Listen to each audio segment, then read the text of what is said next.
Semakin tinggi pohon menjulang, semakin kencang pula angin menerpa. Itulah peribahasa yang cocok menggambarkan situasi sepak bola Indonesia saat ini, yang terus menunjukkan progres positif hingga membuat rivalnya di kawasan ASEAN semakin gerah melihat perkembangan timnas Indonesia.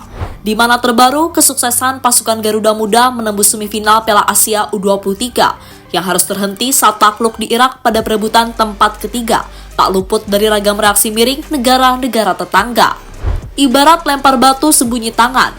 Pesatnya progres timnas yang memang semakin terasa sejak deretan pemain keturunan tergugah membela tanah leluhur mereka dijadikan bahan selorohan tim rival yang saat ini justru turut menggenjot program naturalisasi. Dan dalam waktu dekat timnas mereka juga akan dipenuhi tumpukan pemain keturunan. Dan untuk itu berikut cerita selengkapnya.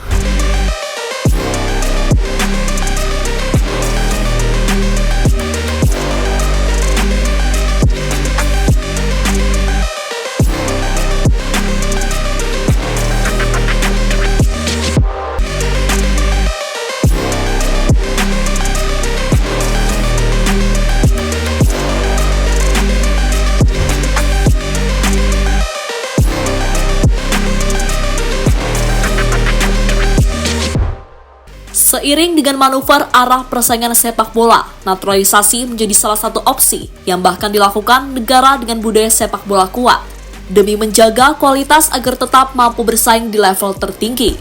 Sejatinya opsi ini sudah dipraktekkan negara Asia Tenggara jauh-jauh hari demi memajukan sepak bola mereka.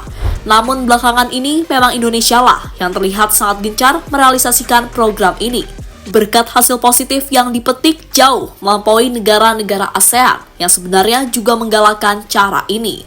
Seperti yang dialami timnas Malaysia, di mana mantan pelatih mereka Ong Kim Sui yang memang mendukung naturalisasi, menyoroti perbedaan langkah yang diambil kedua negara serumpun ini dalam menggait pemain keturunan, di mana Indonesia dengan upaya yang lebih nyata memantau langsung talenta incaran di luar negeri, memetik hasil lebih maksimal dibanding Malaysia yang memanfaatkan pemain keturunan namun berkarir di dalam negeri sendiri. Seperti dilansir dari Harimau Malaya, Ong Kim Sui menyebut, mengambil pemain naturalisasi itu tidak salah. Pemain naturalisasi di Indonesia bermain di Eropa, di liga kompetitif dengan hadapi pemain-pemain berkualitas. Sedangkan di Malaysia, pemain naturalisasinya bermain di liga negara sendiri, itu tidak membantu. Ada baiknya kalau mengambil pemain keturunan mereka bermain di luar negeri. Malaysia harus bersiap sebab Kamboja dan Laos juga mulai bangkit. Ujarnya yang turut memperingati Malaysia jika negara seperti Laos serta Kamboja juga tengah berkembang berkat menganut program naturalisasi.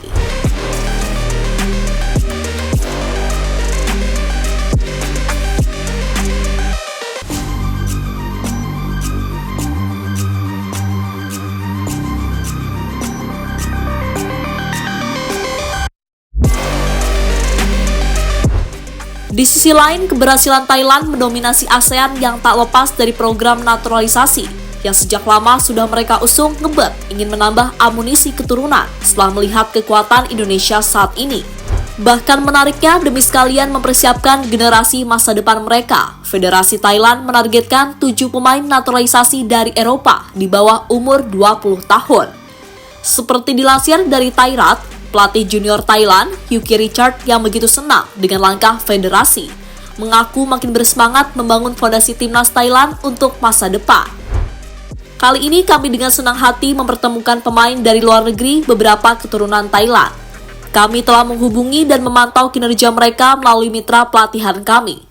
Sekarang tugas kami adalah meyakinkan para pemain berkualitas ini untuk datang bermain untuk tim nasional Thailand dalam waktu dekat dan membantu tim nasional Thailand naik level yang lebih tinggi. Ujar Yuki Richard yang begitu gembira karena dari 7 nama yang terdaftar ada sosok Erawan Garnier yang merupakan bintang masa depan klub Liga Prancis Olympique Lyon.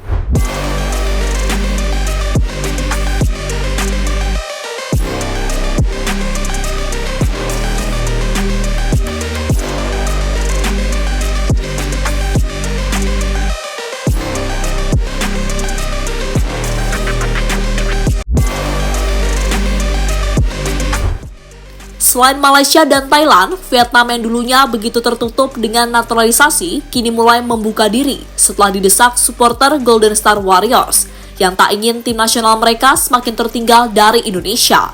Di mana hal ini juga menjadi harapan mantan pelatih mereka, Philippe Troussier, sebelum didepak dari kursi kepelatihan.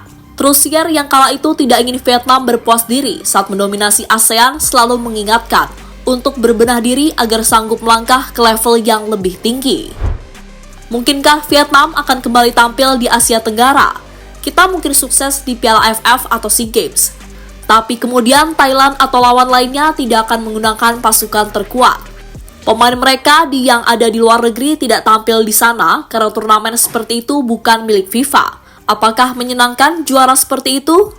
Ujar pelatih asal Prancis itu saat mengakhiri masa baktinya untuk skuad naga emas ASEAN.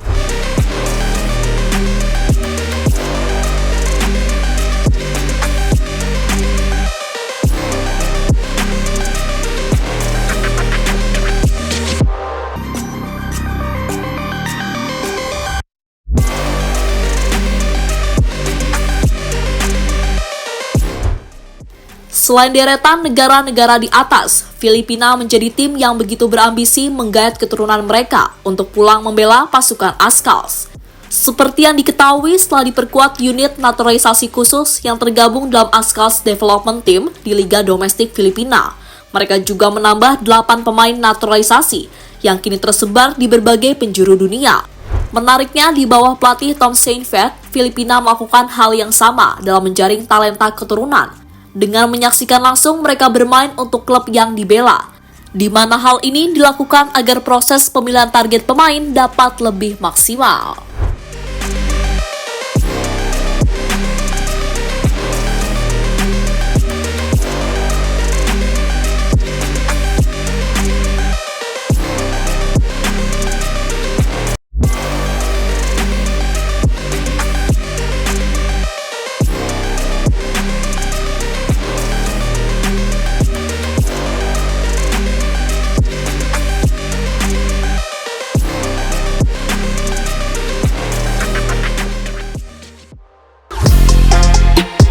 Halo, izin iklan sebentar ya guys. Jadikan ruangmu bernuansa timnas. Temukan beragam poster dinding, sepak bola dan timnas dengan desain menawan, kualitas premium dan harga yang tidak akan menguras kantong. Segera klik link Shopee di deskripsi video ini dan dukung timnas dengan sepenuh hati. Mulai dari dinding rumahmu.